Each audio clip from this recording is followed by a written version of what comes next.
Here are the wild card games for Sunday and Monday, all of which can be seen right here on TSN.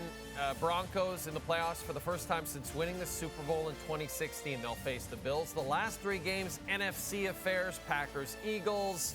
Sunday night football, Commanders, Bucks. Monday night football, Vikings a slight favorite over the Rams.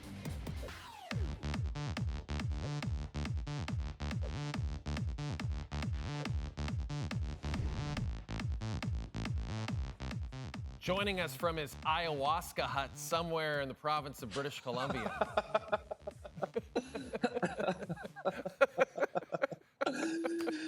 Buddy.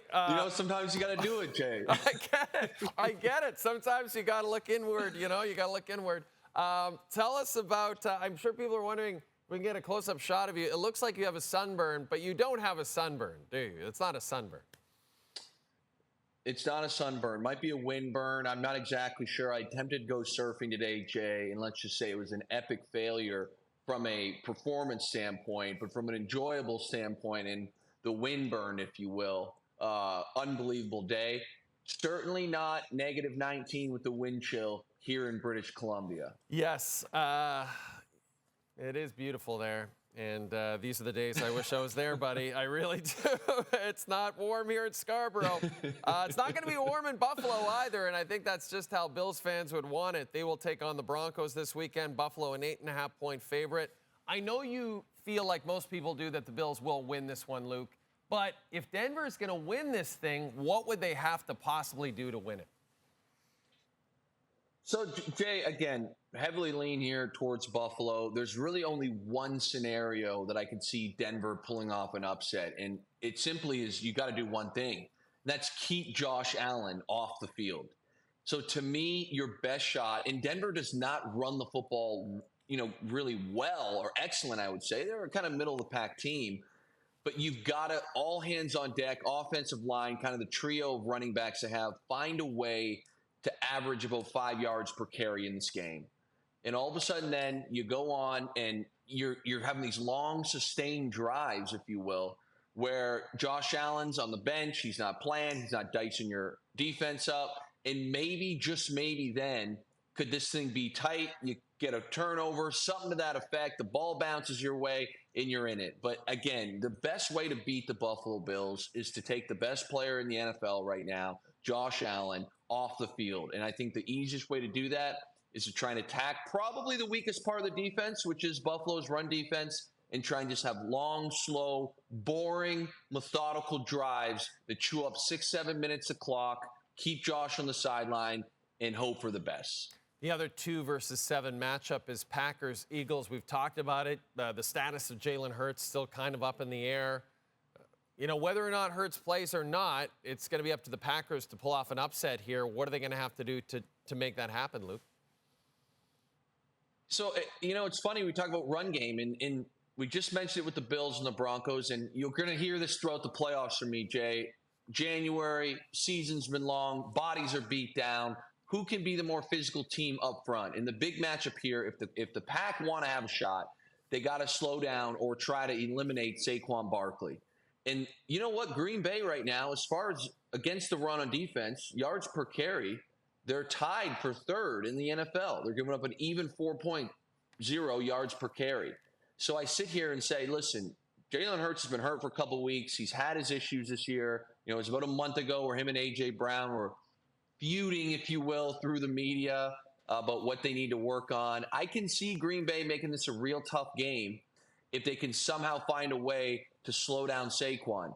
But the issue I have with Green Bay, making this a tough game, Jay, is that Saquon in the running game, if you will, including Jalen Hurts, including this offensive line, obviously just had a historic year. So even though Green Bay does have a good run defense, I think at this point of the year, they grind this team down. In the fourth quarter, Saquon breaks a couple big ones. Let's talk about Monday's game between the Rams and Vikings. I've been working with you all season. You've been pumping the tires of the Vikings all year, only to have them let you down last Sunday against the Lions. I know you're still stewing about it. I know you've got some things to say to our guy Sam, but here's my big question. Can this Vikings team overcome that Week 8 loss that they had to the Rams, get revenge, and move on to the divisional round this Monday? Jay, let's start with Sam Darnold. Again, he clearly had his worst game of the year, but I think beyond the X and O's of football, I think this is going to be a really fascinating moment for Sam Darnold and for anybody who's involved with human performance at a high level. And let me go off on a little tangent here. But you look at Sam Darnold, his career, and he's been all over the map. He's been high draft pick. Okay, cut there, traded here, cut there. Oh, he's a bust. He's not going to cut it in this league. Goes to the Vikings this year. They draft J.J. McCarthy, obviously extremely early in the first round. So even the Vikings, you're not the quarterback of the future here. He comes out and has a stellar year, all pro numbers, that sort of thing. Right to the brink where you're the number 1 seed and you lay an egg. We talked about on the show, you airmail a couple balls, you're seeing ghosts, things aren't working out well. And this is the NFL, and this is where I think mental toughness comes in. Throw X's and O's out the window. We know with this offense, the ability he has, the players he has around him, they can score. But can Sam Darnold flush last week, go on the road and get a win? And can he mentally handle it? Everybody in the national media in the States right now was killing the guy last week. We were sitting on the show saying, hey, this guy missed throws, he airmail throws. Everybody's talking about him. It is not that easy as a human being, Jay, to sit here and say, hey, I'm the weak link of a very, very talented offense right now. I was the weak link last week of a team that could have been 15-2 and won the 1 seed, got a bye.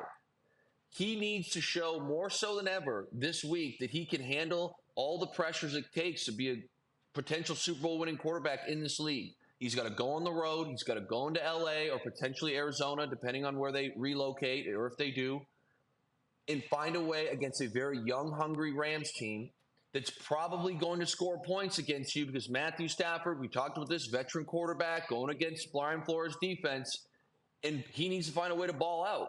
And I'm excited to see it from the mentals because it is not easy. The position he's in right now, the media, they call it the outside noise. He's got to ignore it all, and he's got to go out and execute. 8 days after because Monday, 8 days after having the worst game of his life. Luke, I want to pump your tires right now because I want to play a clip of our chat we had before the season even started. This is the day before the NFL season even started. Take a listen to this. Very quickly, you said Super Bowl pick, Chiefs? I'm going to go Chiefs over Lions. Okay. Okay. I can't believe I just said that, but I got to be honest. That's what I think. Well, guess what? Luke, you picked the 2 teams that ended up as the number 1 seeds in each conference, and you picked them to play in the Super Bowl. Are you sticking with that pick, Chiefs over Lions? I am sticking with that right now. I sit here, let's start with the Chiefs. I think they have a great road. Obviously, they're the 1 seed, got the bye, things come through them. The addition of Marquise Brown and that wide receiver core has looked great in the short period that we've seen. Patrick Mahomes in the playoffs, don't need to say more. Travis Kelce and Steve Spagnuolo in the defense, going to make some plays. I still believe the Chiefs are the heavy, heavy favorites to get out of the AFC. On the NFC, I think it's tighter because of the injuries with the Lions, Jay.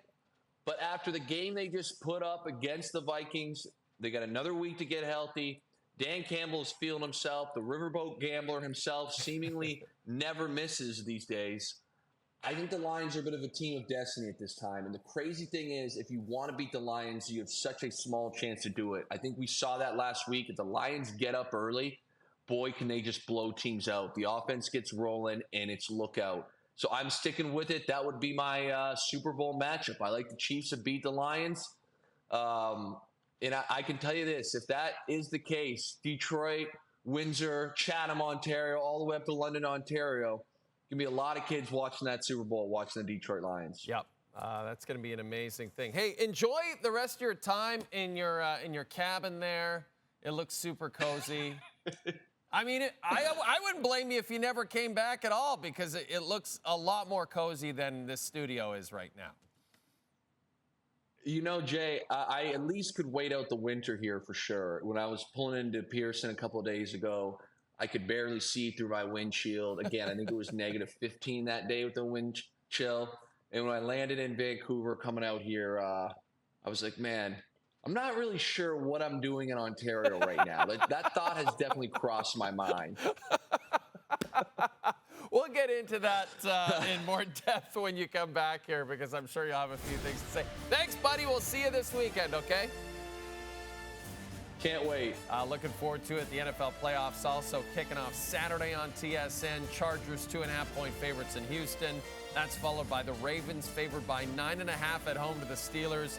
Pittsburgh has lost 4 in a row. When the games are over, join us after that Saturday night primetime game for our show, SportsCenter with Jay Onrait. We're going to discuss everything from Wild Card Weekend. We're going to look ahead to the games on Sunday and Monday.